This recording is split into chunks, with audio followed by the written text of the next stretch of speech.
మాఘమాసంలో 7వ రోజు అనగా మాఘశుక్ల సప్తమి రోజున రథసప్తమి వస్తుంది. రథం అంటే గమనం అని అర్థం. రథసప్తమికి సూర్య జయంతి, భాను జయంతి, మిత్రసప్తమి, జయసప్తమి, మహాసప్తమి, భీష్మసప్తమి అని పిలుస్తారు.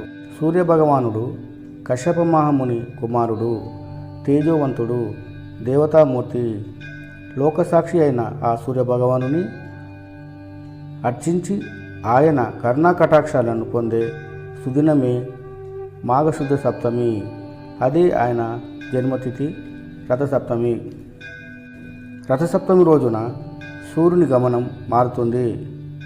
దక్షిణాయన పుణ్యకాలంలో శిశిర ఋతువు సమాప్తమై వసంతం వచ్చిన సందర్భంగా ఆ సూర్యభగవాను కాంతి వేడిమి భూమిపై ఎక్కువగా ప్రసరిస్తుంది.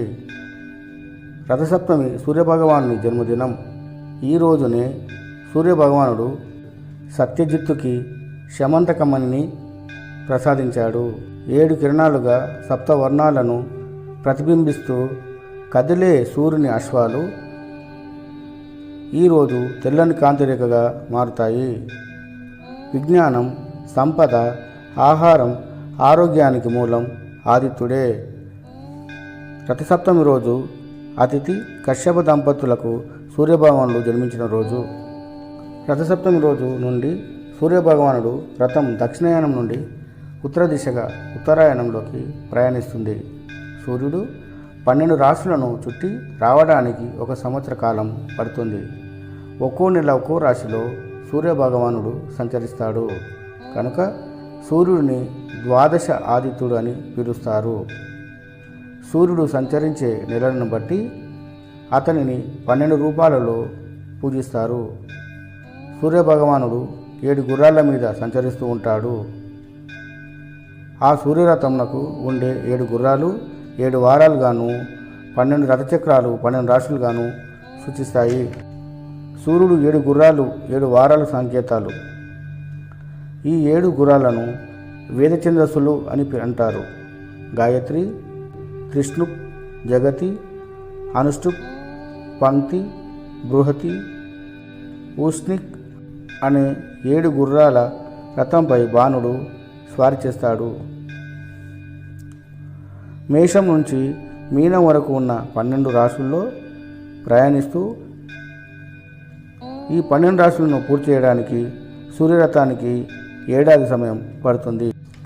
సృష్టిలో సంపదకు, ఆహారానికి, ఆరోగ్యానికి కూడా ఆదిత్యుడే మూలపురుషుడు. సూర్యభగవాను వల్లనే సంపదలు కలుగుతాయి. కావున సూర్యుడిని ప్రత్యక్ష దైవంగా పూజిస్తాము. మాఘశుద్ధ సప్తమి సూర్యగ్రహణంతో సమానం. ఆ రోజున అరుణోదయ వేళ చేసిన నది స్నానం, జపం, ఆజ్ఞ ప్రధాన, తర్పణ దానాలన్నీ అనేక రెట్లు పుణ్యఫలములను, ఆయురారోగ్య సంపదను ఇచ్చును. వైవస్వత మన్వంతరంలో మొదటి తిథి రథసప్తమి.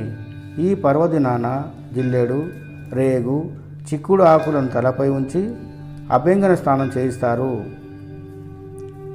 ఆ సమయమున 7 జిల్లేడు ఆకులను ధరించి నది స్నానం చేసినచో 7 జన్మలలో చేసిన పాపములు నశిస్తాయని గర్గమాముని ప్రబోధిస్తాడు.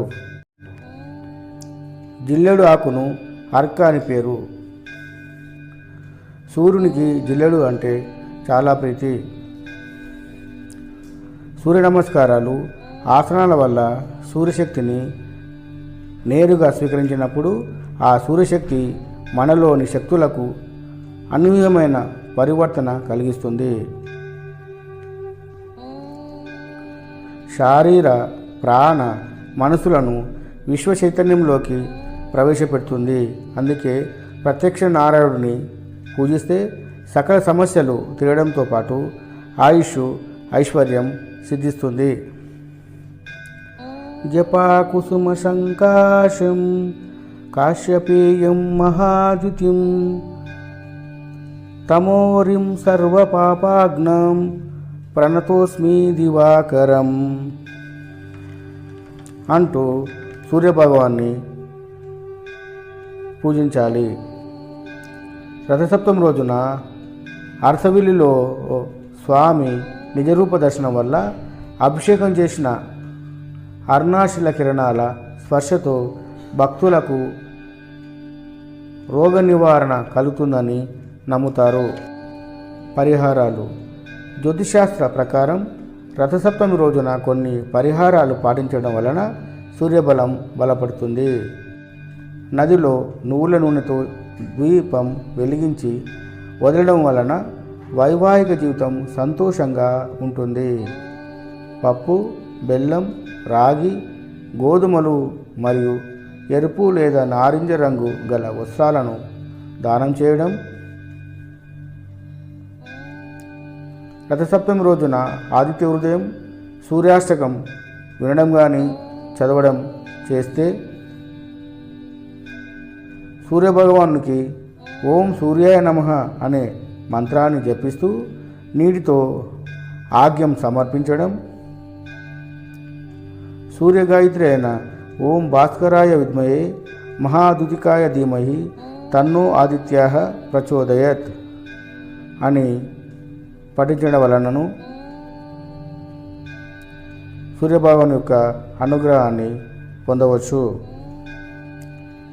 ఉత్తరాయణం, మాఘమాసం, రథసప్తమి మానవుని ఉన్నత జ్ఞాన మార్గంలో ప్రయాణింపజేసే భగవత్ సాక్షాత్కార ప్రాప్తికి పాత్రుణ్ణి చేస్తాయి.